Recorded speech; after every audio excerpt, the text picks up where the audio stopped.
अब महेश बस्नेतजीको कुण्डली एकदमै प्रभावशाली मैले देखिरहेको छु है। यहाँ अब उहाँको विशेष अहिले पछिल्लो समयमा पछिल्लो घटनाक्रम हेर्दाखेरि एउटा ठुलो भिड चाहिँ उहाँको विरुद्धमा गइरहेको देखिन्छ है। त्यो भिड विरुद्धमा गइरहेको कारण अहिले उहाँलाई राहुको अन्तर्दशा चलिरहेको छ। त्यो कारणले एउटा ठुलो जमात एउटा ठुलो भिड उहाँको विरुद्धमा जाने भयो। तर गए पनि राहुको अन्तर्दशामा फेरि त्यो भिडले केही ख्याच्न सक्ने चाहिँ होइन, फेरि केही उखाड्न सक्दैन महेश बस्नेतजीको। अनि विशेष गरी शत्रुको प्रभाव महेश बस्नेतजीको कुण्डलीमा छ। एकदमै धेरै शत्रुहरू हावी हुन सक्ने सम्भावना छ। द्वादश स्थानबाट शनिले 6औं स्थानमा दृष्टि दिन्छ। 6औं भावमा मङ्गल गएर बसेको कारणले गर्दाखेरि पनि शत्रुहरू हावी हुन्छन्। तर मङ्गल आफैमा एउटा आक्रामक ग्रह, अग्नि तत्त्वको ग्रह भएको कारणले गर्दाखेरि ती शत्रुहरूमाथि महेश बस्नेत नै अन्तिममा गएर भारी पर्छन्। जसले महेश बस्नेतसँग शत्रुता चाहिँ गाँसिराख्नु भएको छ उहाँहरूले पछुताउनु पर्ने दिन चाहिँ आउँछ उहाँको कुण्डली हेर्दाखेरि। एउटा विशेष प्रकारको छ। अनि अर्को कुरा के छ भन्दाखेरि सूर्य बुध र शुक्रको योग बनेको छ 7औं भावमा गएर।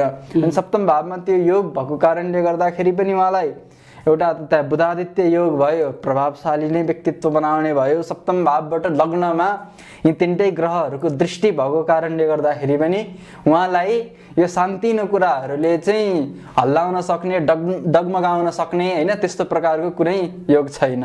हजुर। अनि लग्नेश जो चन्द्रमा हुनुहुन्छ, लग्नेश चन्द्रमा गएर गुरुसँग 8औं भावमा गएर बस्नु भएको छ। अनि यसले पनि एउटा राम्रो नै सङ्केत दिन्छ उहाँको भविष्यको राजनीतिक यात्रामा। भविष्यमा अहिले केही समय चाहिँ उहाँको अब गोचरीय कुण्डली हेर्दाखेरि उहाँको अब भाग्यस्थानमा अहिले शनि मीन राशिमा शनिको गोचर भइरहेको छ। त्यही भएर त्यतिन्जेलसम्म उहाँलाई केही भाग्यमा रुकावट अथवा डिफेमेसन त्यस्तोहरू हुन सक्ने एकदम प्रबल सम्भावना छ। त्यो भइराख्छ अझै केही समय। तर अब बिस्तारै के हुन्छ भन्दाखेरि यो शनि अब मेष राशिमा भन्दा पनि अब मेष राशि त उहाँको अब कर्मस्थान भयो। कर्मस्थानबाट फेरि अर्को एकादश स्थानमा शनिको गोचर 2टा राशि परिवर्तन गरिसकेपछि त्यो समयदेखि चाहिँ उहाँको एकदमै प्रभावशाली समय चाँडै आउनेवाला छ। उहाँ सम्भवतः नेकपा एमालेको नेतृत्व तहसम्म नै पुग्न सक्ने उहाँको कुण्डलीमा देख्छु केही वर्षपछि। यही वर्ष त म भन्न सक्दिनँ, यही समयमा भन्न सक्दिनँ। तर अर्को महाधिवेशन हुँदासम्म चाहिँ महेश बस्नेतजीको त्यो प्रभावशाली ग्रहहरू चाहिँ यहाँ मैले देख्न सकिरहेको छु। पार्टी अध्यक्ष हुने सम्भावना देखिनुहुन्छ त्यसो भए? म त देख्छु। कुण्डलीको हिसाबले अब राजनीतिक विश्लेषण त त्यो छुट्टै छ हैन। तर उहाँको जुन यो प्रभावशाली कुण्डली छ, एक प्रकारको राजयोग बनेको छ। अनि त्यो राजयोगको कारणले गर्दाखेरि पार्टी अध्यक्ष मात्रै होइन, म त यो कुण्डलीको व्यक्तिलाई त प्रधानमन्त्री नै बन्न सक्ने पनि देख्छु म त। महेश बस्नेत अहिले जेएनजीको आन्दोलन जो भयो, आन्दोलन पश्चात चाहिँ महेश बस्नेत चाहिँ भयङ्कर विवादमा आउनु भएको छ क्या। उहाँको अभिव्यक्तिहरू हजुर अथवा कुनै एउटा पत्रकारलाई चाहिँ उहाँले बोलेका चाहिँ वाक्यहरू अथवा कल रेकर्डका कुराहरूले गर्दाखेरि भयङ्कर विवादमा आउनु भएको छ हैन।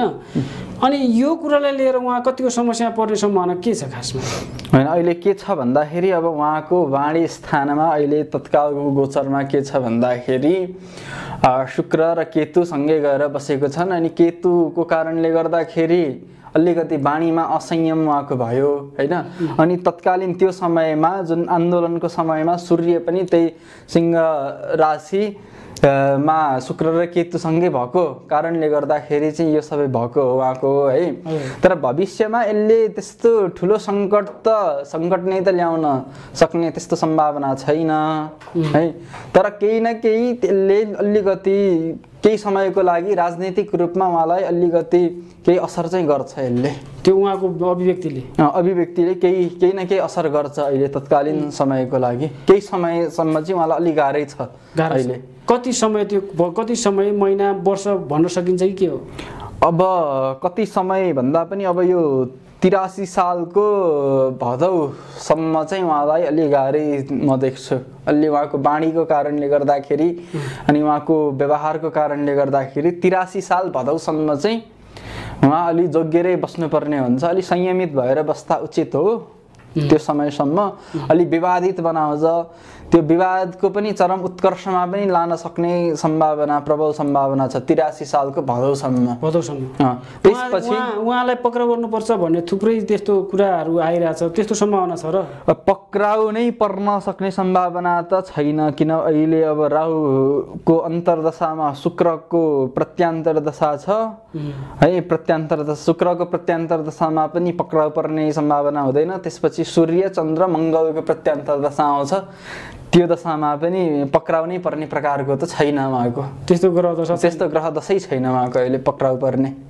अनि जसरी उहाँले पार्टी अध्यक्षलाई आफ्नो गाउँ भनौँ न बुङ्डु भन्ने ठाउँमा चाहिँ उहाँले लिनुभयो होइन, उहाँ त्यो विषयलाई पनि खुब चर्चाको विषय बनिरहेको छ। त्यही अहिले यस्तो छ, राहुको अन्तर्दशा, राहु भनेकै यो मिडिया क्षेत्र होइन, अनि यो फेमको क्षेत्र जुन छ नि एकदम all of a sudden hype दिने प्रकारको ग्रहमा राहु पर्ने भयो। अनि त्यो राहु अहिले उहाँको पञ्चम स्थानमा छ। पञ्चम भावमा राहु भएको कारणले गर्दाखेरि उहाँको अब एक त त्यही क्षेत्रबाट, उहाँ जुन क्षेत्रमा हुनुहुन्छ त्यो क्षेत्रबाट एक प्रकारको त्यो राहुको अन्तर्दशामा मिडियाको हाइप बन्नु स्वाभाविक हो यो होइन। उहाँले जे गरे पनि उहाँले चाहिँ अब राहुको अन्तर्दशामा कस्तो हुन्छ भन्दाखेरि खोक्दाखेरि पनि न्युज बन्ने होइन, त्यस्तो प्रकारको राहुको अन्तर्दशा हुन्छ। भनेपछि महेशजीले चाहिँ एकदम बोल्ने कुरामा चाहिँ संयमित भएर बोल्नुपर्ने दशा उहाँको त्यो छ। त्यस्तो समय संयमित हुन सक्यो भने हो, तर राहुले फेरि संयमित हुन दिँदैन। राहुले फेरि हाक्का हाक्की जे मनमा लाग्यो त्यही बोल्ने बनाउँछ होइन। अनि त्यो कारणले पनि अलिकति अब संयमित हुन त उहाँ सक्नुहुन्न, किन ग्रहले नै गर्दैन होइन, बनाउँदैन उहाँलाई। अनि संयमित हुन नसकिसकेपछि उहाँले त जे बोले पनि त्यो अब हेडलाइन नै बन्ने भयो, विवादमा आउने भयो त्यो त।